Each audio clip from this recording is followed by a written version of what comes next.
Salve moçada, como é que vocês estão? Tudo bem? Tudo tranquilos? Opa, espero que sim, sempre. No último vídeo eu falei que eu estava próximo a Guarantã. Agora eu estou atravessando o trevo de Guarantã e me dirigindo para o município de Pongaí. E aí o pessoal já está na estrada, já tem vários operários. Ela que foi a SP-333, ela foi concedida, ela foi cedida em concessão, logo ela é pedagiada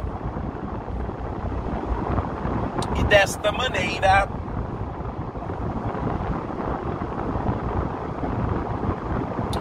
nós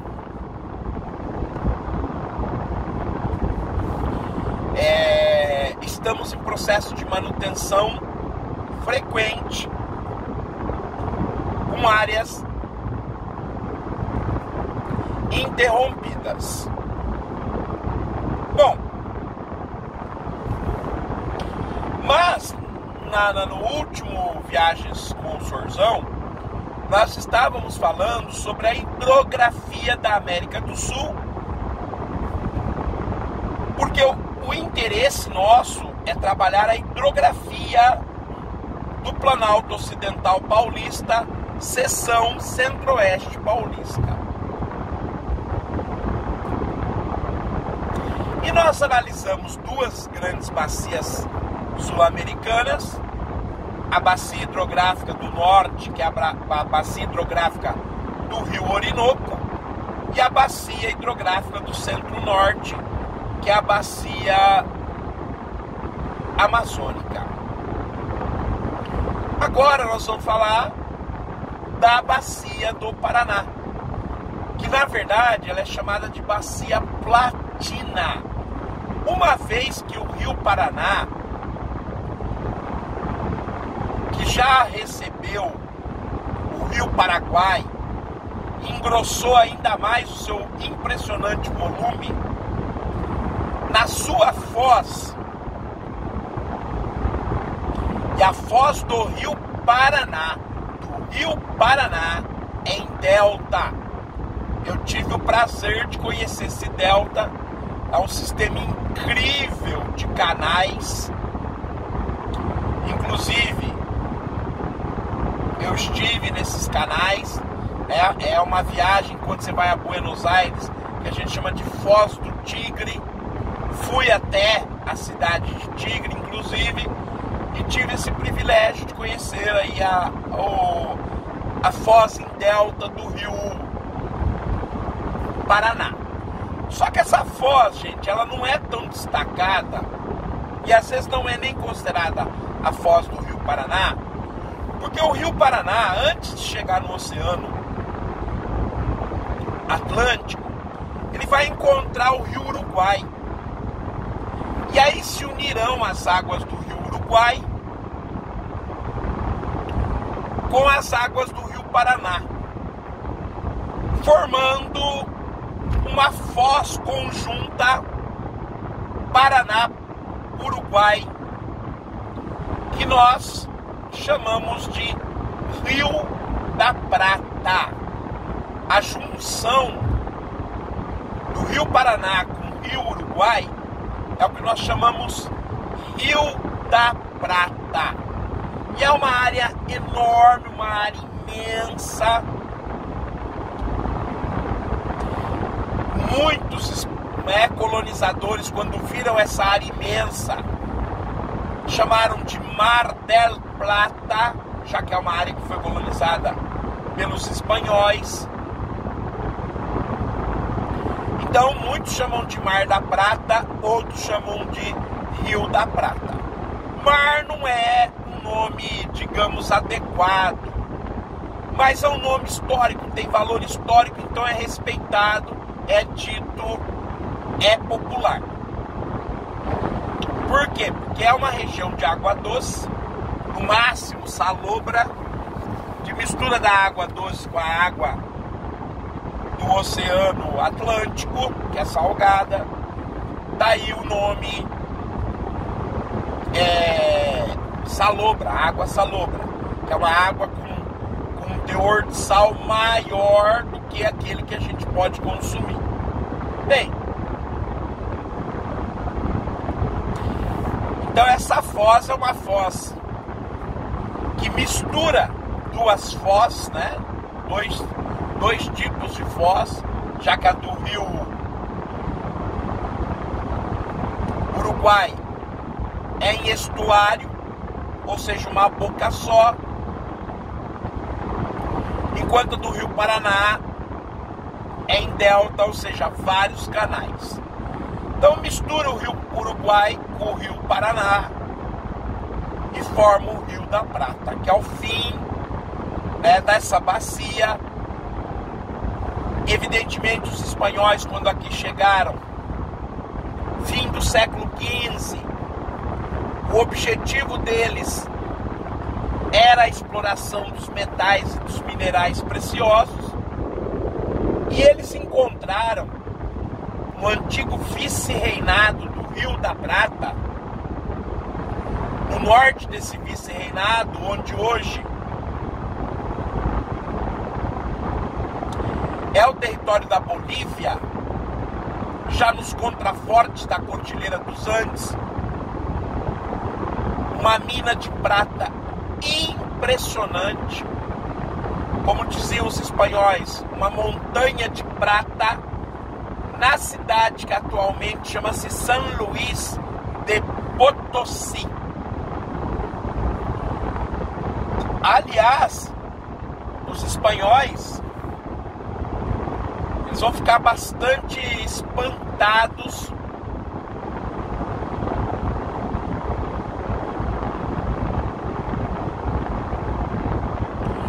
com a quantidade de prata.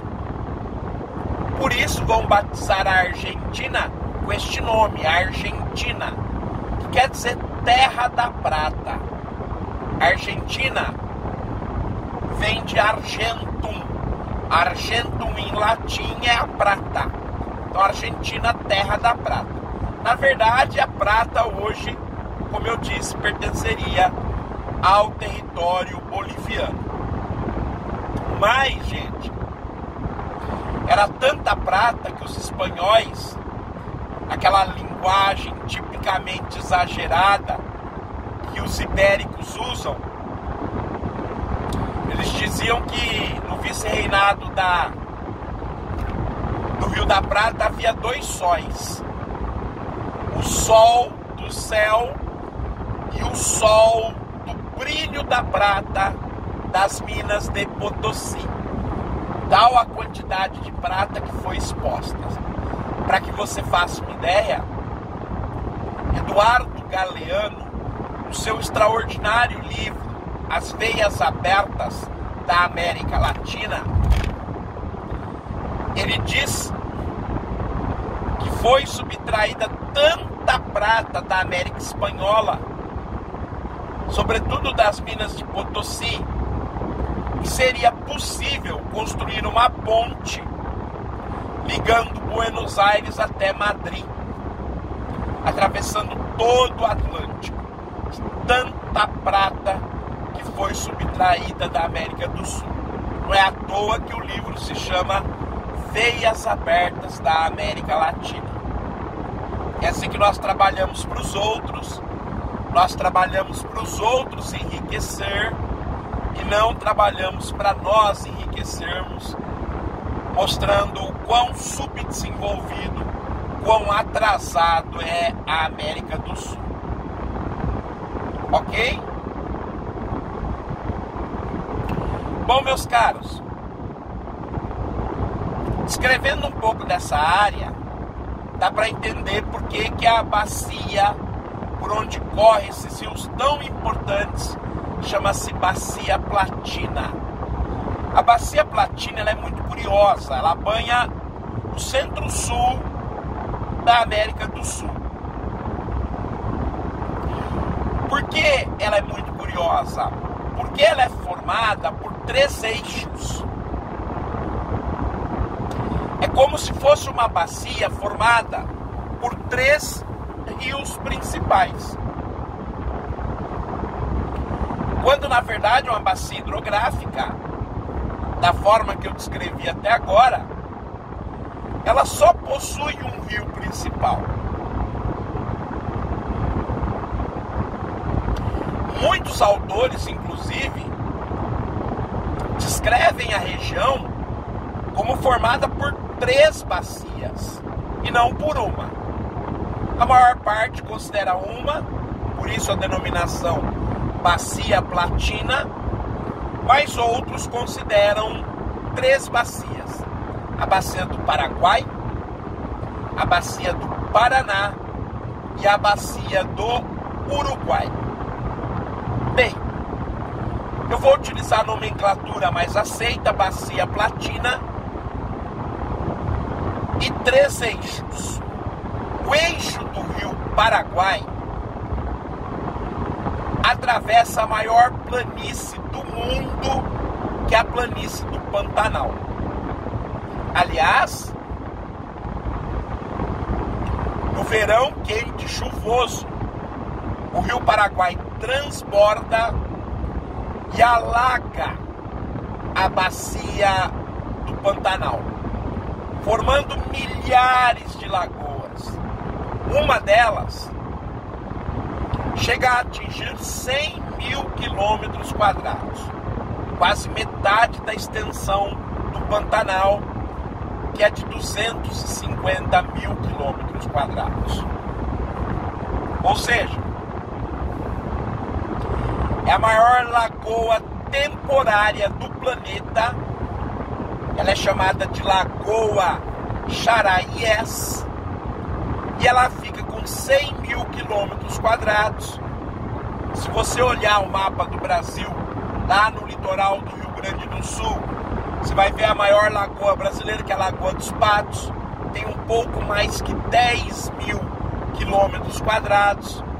A Lagoa Charaíes, ela inunda uma área 10 vezes maior do que aquela, uma área do tamanho do estado de Pernambuco. Essa é realmente impressionante. Tanto que muitos chamam o Pantanal de Baixio do Charaíes. A bacia do Paraguai, ela é fundamental para a navegação, e aí se transporta gente, transporta-se gado bovino, transporta-se minérios do maciço do Urucum, principalmente ferro e manganês, para os países platinos vizinhos. São eles, Uruguai, Argentina e o Paraguai. Além do turismo, que é uma área de beleza natural indescritível. Bem,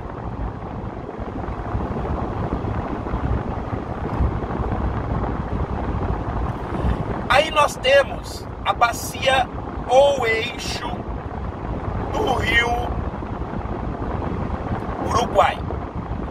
O rio Uruguai, ele separa do Brasil Santa Catarina do Rio Grande do Sul.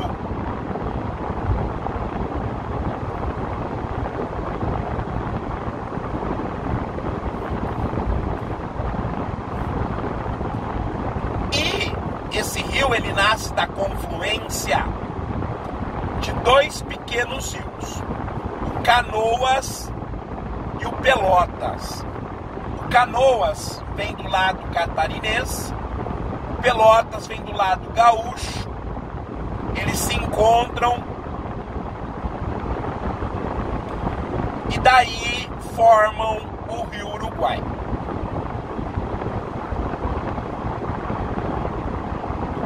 No trecho brasileiro, entre Santa Catarina e o Rio Grande do Sul,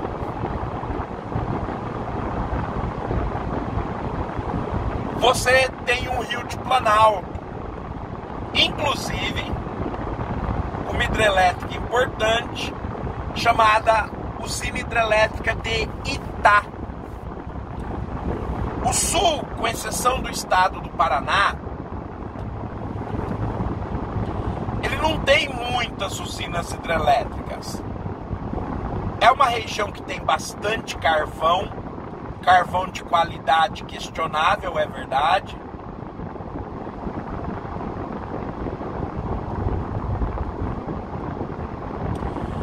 Mas esse carvão ele serve para geração de energia termoelétrica.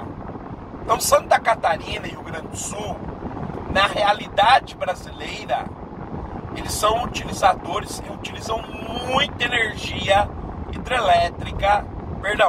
termoelétrica, proporcionalmente aos outros estados, às outras unidades da federação.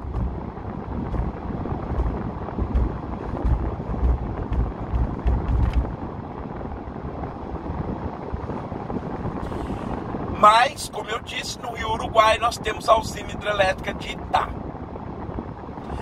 Quando ele entra na fronteira, quando o trecho internacional, separando o Uruguai da Argentina, essa área argentina, ela é conhecida pelo nome de Mesopotâmia. Não se trata da Mesopotâmia do rio Tigre e Eufrates, famosa, do Oriente Médio, histórica. Não, de forma alguma. A Mesopotâmia argentina, ela é delimitada pelo rio Paraná, Uruguai e Iguaçu. Paraná banha o oeste dessa região, o Uruguai o leste e o rio Iguaçu banha o norte. Beleza, pessoal? Por isso que ela é chamada de Mesopotâmia. Mesopotâmia quer dizer no meio de rios. E nessa fronteira gaúcha argentina, ou gaúcha mesopotâmica, ou brasileira argentina,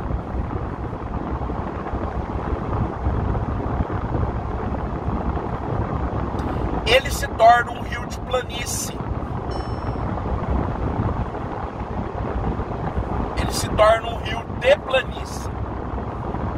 Gente, eu vou ter que parar no posto aqui, colocar um pouquinho de álcool, porque deu sinal de reserva, tá bom? Eu tô um pouquinho longe, mas é isso aí. Certinho? Vamos continuar, só avisando vocês. Além da voz cansada, por ser final do ano, tem esses imprevistos que a gente vai narrando, então a gente vai dando às vezes umas puladas, uns soquinhos aí para compensar o cansaço, mas nós estamos prosseguindo, joia? Beleza, gente? Vamos que vamos. Para quem quer aprender não tem dificuldade. E aqui a gente faz na realidade de como é o Brasil, de como acontecem as coisas no Brasil, muito diferente de países ricos, onde há todo um aparato tecnológico. Mas para quem quer aprender, gente, não tem obstáculos. Eu sempre falei isso enquanto professor. Qual é a vantagem do aprendizado? A vantagem do aprendizado é que não tem desculpa. Quando o cara quer estudar, não tem como ele dar desculpa na família, ele dá desculpa no sistema. O cara pode morar em São Paulo e ter as melhores escolas do Brasil, ser muito estudioso. E o cara pode morar em Roraima, em Uraricoereia, mas se ele tiver uns livros bons, hoje com a internet, se ele tiver um acesso bom, mas se ele tiver só os livros bons, ele consegue ter o mesmo nível da pessoa lá de São Paulo. Basta força de vontade. O resto, me desculpe, gente, ajuda, não tenho dúvida, facilita, mas é a força de vontade que faz uma pessoa vencer estudando. E o meu maior orgulho, que eu tenho assim, maior orgulho na minha vida, é de ter vivido no meio de gente muito simples, muito pobre, muito humilde, todo tipo de gente, de boa e má índole, mais de má índole, e poder viver do conhecimento. Poder falar que eu estou fundando 2 escolas, poder falar que eu tenho empreendimentos de educação e trago educação de qualidade. Isso para mim é algo, gente, impagável. Bom, mas eu vou estender esse programinho um pouquinho mais do que eu estendo normalmente, até eu chegar no posto de combustível, combinado? Tá perto. Então por isso que eu não vou desligar a câmera para iniciar um outro programa. Mas, meus amigos,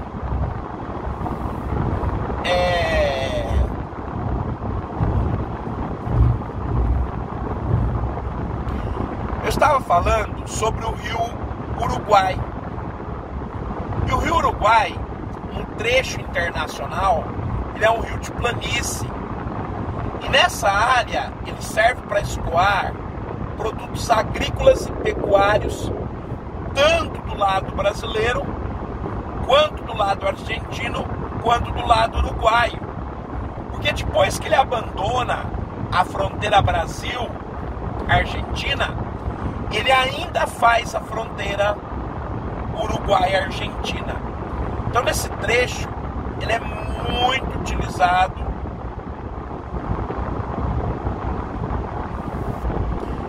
para o transporte de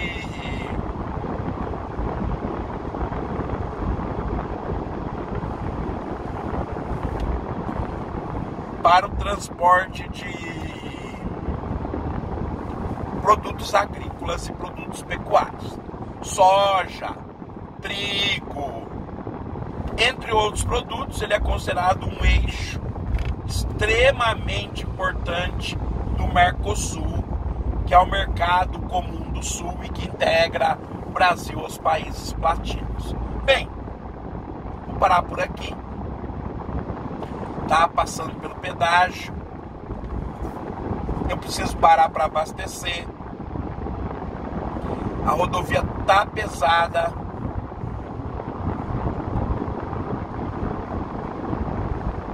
E é isso aí. Beleza, gente?